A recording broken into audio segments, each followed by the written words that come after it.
It's Republic Day in India, celebrating the establishment of the country's constitution. And there's much fanfare with performances and a display of the country's military. It's a day of pride. And in the era of Prime Minister Narendra Modi, all the more important, given his political party's brand of Hindu nationalism. It's been an important year for India, especially on the world stage, with Western democracies watching how India chooses to engage with Russia and watching how it approaches China. There is no question the country is a key power that can change the geopolitical dynamic in the Asia region.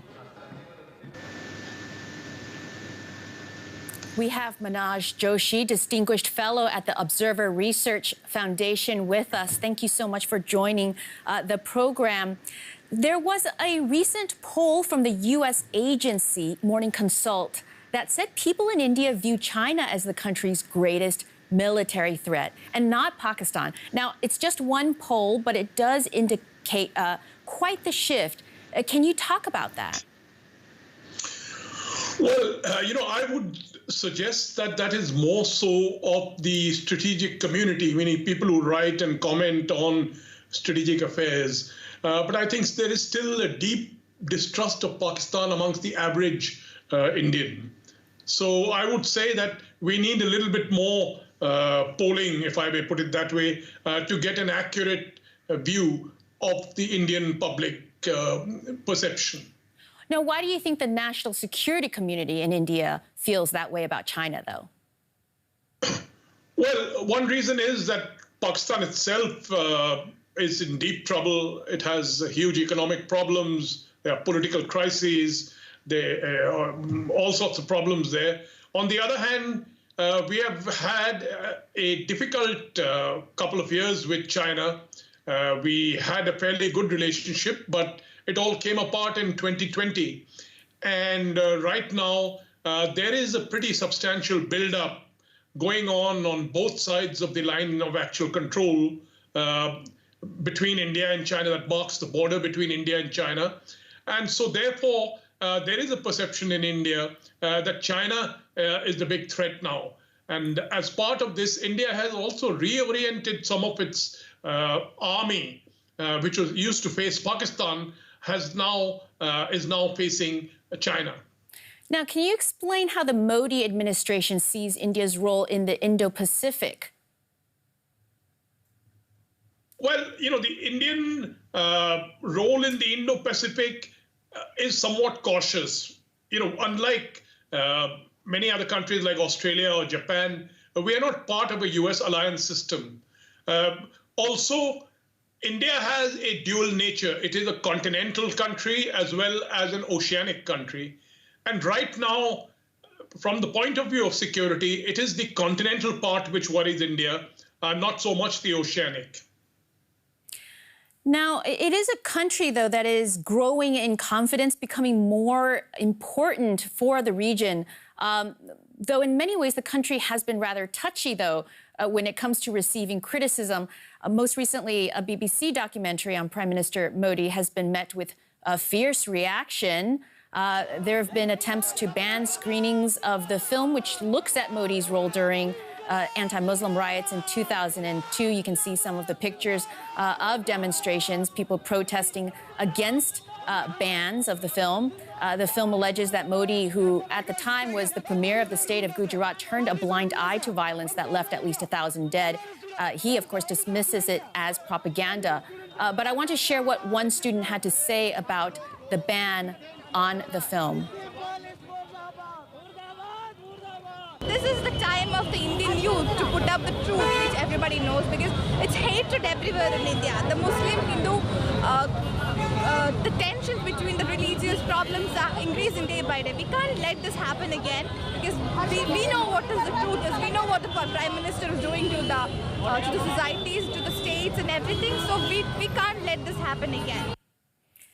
Now, I'll talk about the regional impact of this, but first of all, what do you think about the government's move to ban this film? Well, Mr. Modi is very sensitive personally to criticism. and this government is. Otherwise, India has been fairly open to criticism, Indian leaders in the past. But Mr. Modi occupied the kind of a cult-like figure.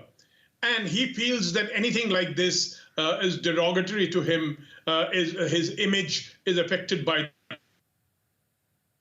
this. And so he's particularly sensitive, especially about the 2002 events, extremely serious and tragic, and many people have alleged direct links between Mr. Modi and those events. Yeah, this is worth bringing up right now simply because we're having a conversation about India as a growing regional power and, you know, how critical it is in the world, whether it's with Russia's invasion of Ukraine and people turning to India to see how the country will position itself. But of course, also India has a very interesting relationship with Japan. It's also involved in the Quad, which is part of Australia, United States, Japan. So it's playing a very important role in all these dynamics. And so this incident, I guess, India is a democracy, yet at times it's certainly not acting that way. Well, certainly when efforts are made to ban something, information is blocked. That's certainly not a democratic approach. And many of us feel that there is a rising autocratic trend in India. And this is often manifested by actions like such bans. Now, we talk about India's national security concerns, both continental and also oceanic. And its rising power, of course, also means that people look to the country. Do you think India is a model of democracy for the region? Well, being one of the few democracies in the region, I would say it's a model. But I think India needs to also address its democratic deficit in a lot of areas. You see, just being an electoral democracy is not enough. I mean, just having elections and to select the government is not enough. Democracy means much more than that. It means personal liberties, it means freedom of speech, and it means accepting uncomfortable, the videos like the one that the BBC has made. So I think India needs to deepen its democracy much, much more. And certainly we are already a model, but we'd be a better model, I think, if we did that. Very last question, very quickly. What do you think is the most important thing that India can do to show the region that it is a strong democracy? Well, I think certainly it needs to change the way it deals with dissent within the country. I think there is a tendency to have a kind of a winner-take-all approach in a number of areas. So I think that is the place where India has a deficit. Manoj Joshi, thank you so much for this conversation.